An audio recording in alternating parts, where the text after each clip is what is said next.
Okay, so let's go ahead and look on a pen tool, and this is just a simple to draw separate lines forever.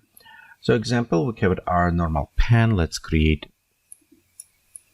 some color, and with the settings, our blending mode normal, so we can have it a normal pen.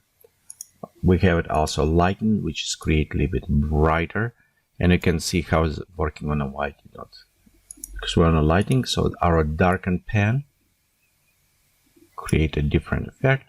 Okay, also on the pen, as usual, we have our size of our pen, small to big. We have opacity, and it's much stronger now, of course, because we're using 100.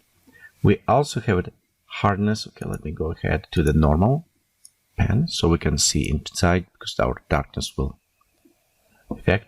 Okay, now we have our opacity, we have our hardness, and look right here on the edges. And notice when we have it hardness, because it's going sampling, it create almost like a dot. So if we take our spacing and increase, now we can almost have it going with the dots creating. Okay, also the hardness remove from this one. We can have it spacing, and if we want straight line, we go spacing to 1, and we'll just have it one uninterrupted line. The properties of the beside the blending, it's very similar on the pen as with eraser tool. So there will be, except eraser will be removing and pen will create drawing. And it's pressure sensitive, so if you're using your Bicom pad, it will affect as well. But overall, here's the properties.